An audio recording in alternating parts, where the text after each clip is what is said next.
Hello to all Cinemaster lovers.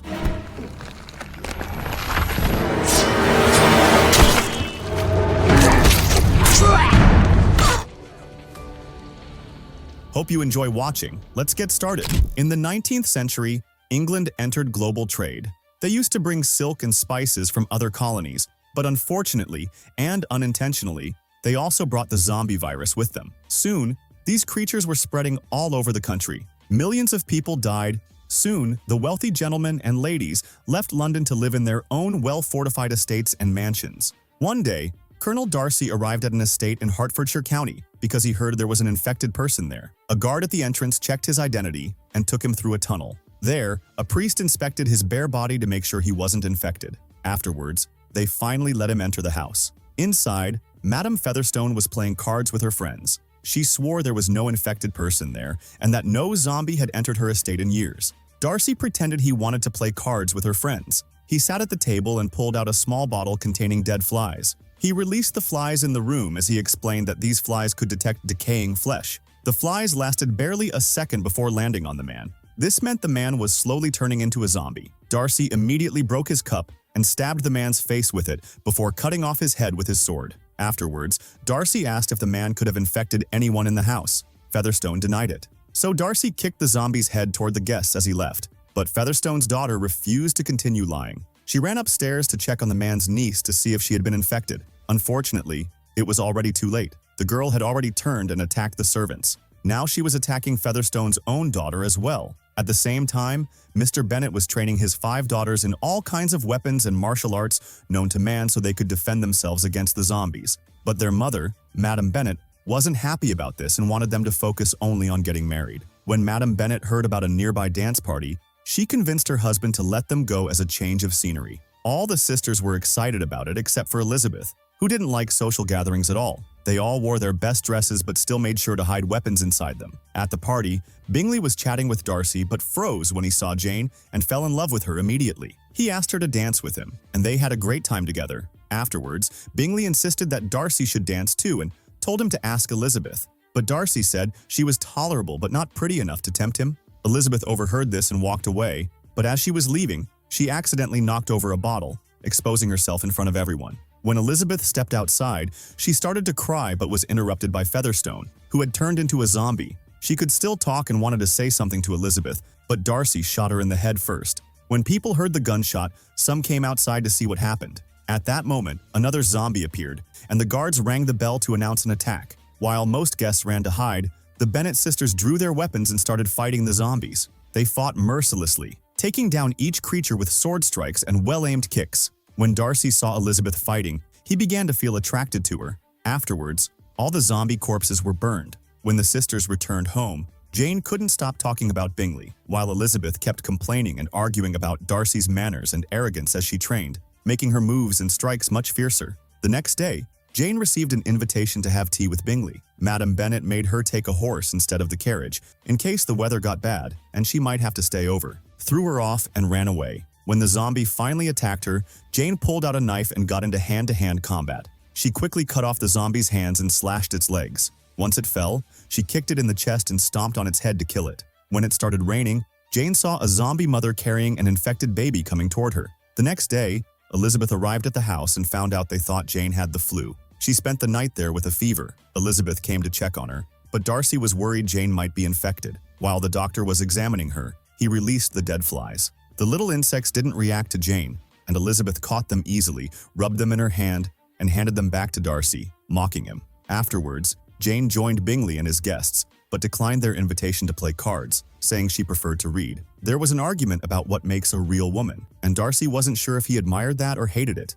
At night, Elizabeth secretly watched Darcy training outside. The next day, the rest of the Bennet sisters and their mother came to pick up Jane and Elizabeth. Bingley wanted them to stay, but Darcy reminded him of the risk of infection. He got into another argument with Elizabeth and revealed he knew she had seen him training the night before. To keep everyone happy, Madame Bennet convinced Bingley to throw another dance party to lift people's spirits. On their way home, they noticed that his orphanage had collapsed, and now the zombie orphans were lost in the woods. After a while, Mr. Bennet introduced his family to their relative, Collins, who would inherit the estate when Mr. Bennet died because women couldn't be his heirs. At lunchtime, Collins told them that his caretaker was Lady Catherine, an amazing swordsman, did amazing things in the zombie war. He also showed that he was very interested in Jane, but Madame Bennet immediately refused and said that Jane was engaged to Bingley, so she offered him Elizabeth instead. In the afternoon, Collins and the sisters went out to visit their aunt, but stopped on the road when they saw an overturned carriage with a woman screaming for help. The sisters readied their weapons,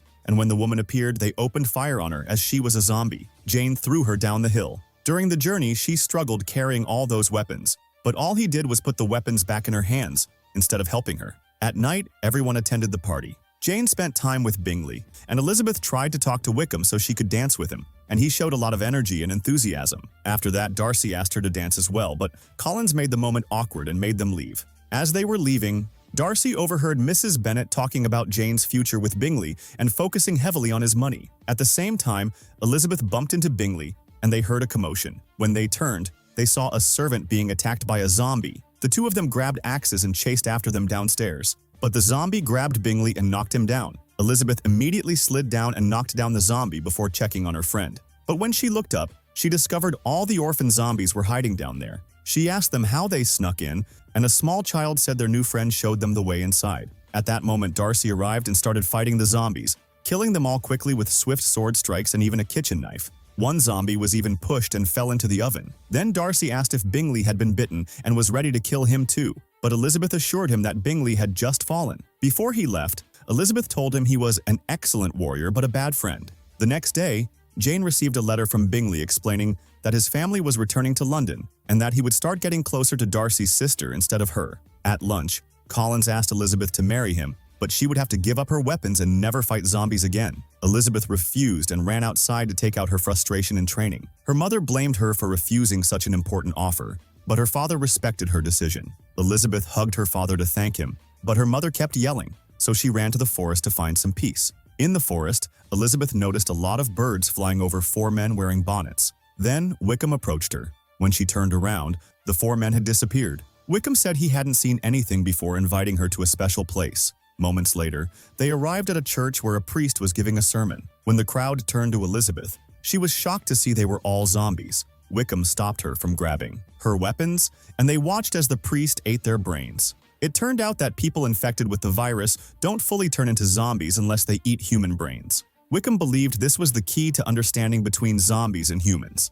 Elizabeth agreed and suggested they take this idea to the royal government. But Wickham explained that the war had nearly bankrupted the country, so there was no one they could turn to for help. After a while, one of Elizabeth's friends told her she was engaged to Collins and asked her to come along as a chaperone to meet the groom's family. At Collins' estate, Elizabeth enjoyed a painting showing Catherine killing the devil Lucifer. There was also a painting of the 4 zombie horsemen of the apocalypse, who were said to appear when the end was near. Elizabeth realized these were the men she had seen in the forest wearing hats. Then she finally met Catherine and her daughter. Elizabeth was shocked to see Darcy there as well and learned he was Catherine's nephew. Shortly after, Wickham arrived too, because Elizabeth had invited him so he could ask for the money he needed for his plan. Catherine thought the idea of befriending zombies was silly and that they would never obey a leader, but Collins pointed out that legend said the Antichrist would lead the undead. Darcy agreed with Catherine and got angry when Wickham mentioned taboo topics, so he had the guards throw him out. Elizabeth told Darcy he was as cold as the undead themselves. That night, Darcy spent a long time training outside to deal with his anger. Elizabeth couldn't sleep because her friend was snoring, so she went for a walk in the garden. There she found Wickham, who came to tell her that Darcy was the reason the Bingley family left, because he told them Jane was only after their money. Wickham also asked Elizabeth to run away with him, but she refused. Before he left, Wickham reminded her that Judgment Day was coming. The next day, Darcy told Elizabeth that he considered her beneath him but was still attracted to her, so he immediately asked her to marry him. Elizabeth refused and confronted him about Jane and Bingley, but Darcy defended his interference. Elizabeth, angry, snapped at him and threw some things at him before attacking him with a fireplace poker. He quickly defended himself. When Elizabeth said she would never marry him, Darcy finally left and she broke down. After a short while, Elizabeth received a letter from Darcy explaining his position. He said he hadn't meant to hurt Jane, but only kept Bingley away to protect him from Mrs. Bennet. He also explained that he had to kill his own father when he turned into a zombie, but he still gave Wickham the money he had promised. But Wickham kept coming back to ask for more money and got upset when Darcy refused to pay.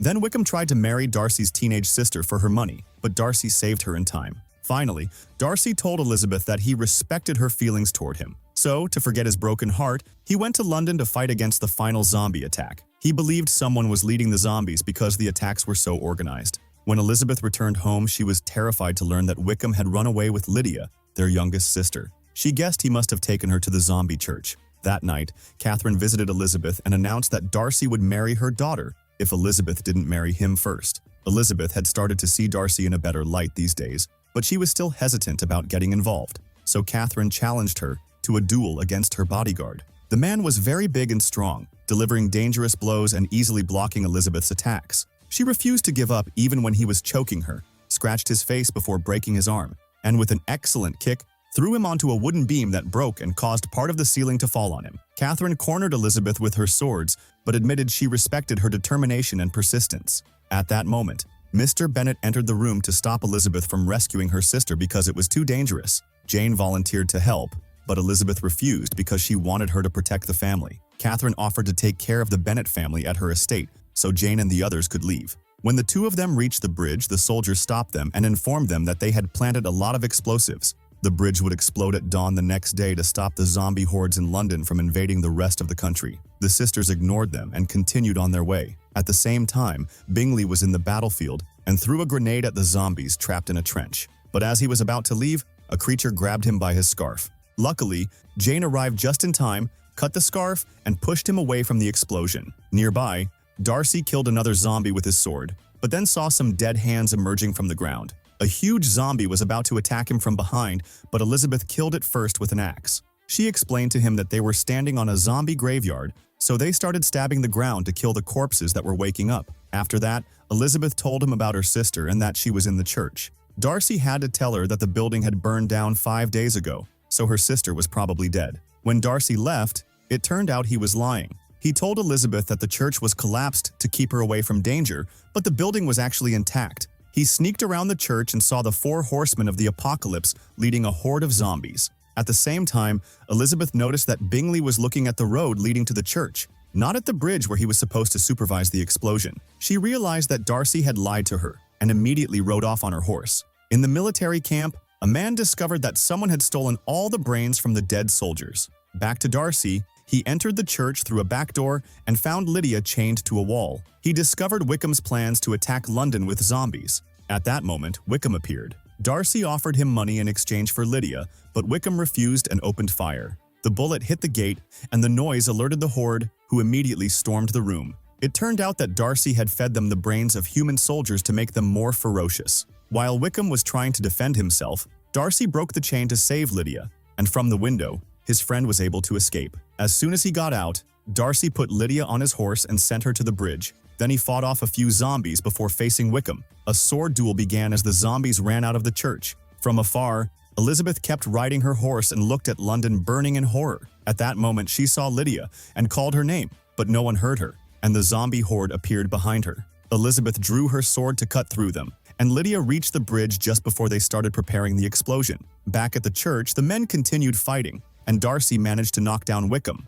But Wickham was fine because he had been a zombie all along, resisting his urge to eat human brains out of his hatred for Darcy. Wickham explained that the 4 horsemen of the apocalypse had risen from hell who would lead them. He started choking Darcy and was about to cut off his head, but Elizabeth stopped him by cutting off his arm and trampling it with her horse. Then the two of them escaped on Elizabeth's horse while the zombie horde chased them. They reached the bridge just as the soldiers set off the bombs. The sisters thought Elizabeth was dying because of the explosions, but when the smoke cleared, Elizabeth was crawling over the rubble and found Darcy's unconscious body next to her. She cried and told him she loved him. A few days later, Bingley asked Jane to marry him, and of course, she agreed. Darcy woke up from his coma and told Elizabeth that he had heard her on the bridge. He proposed to her, and she immediately agreed. The two got married on the same day, with Collins officiating, and everyone was happy until they saw Wickham approaching with a horde of zombies. And that's the end of the film. See you in a new summary, and thanks for watching.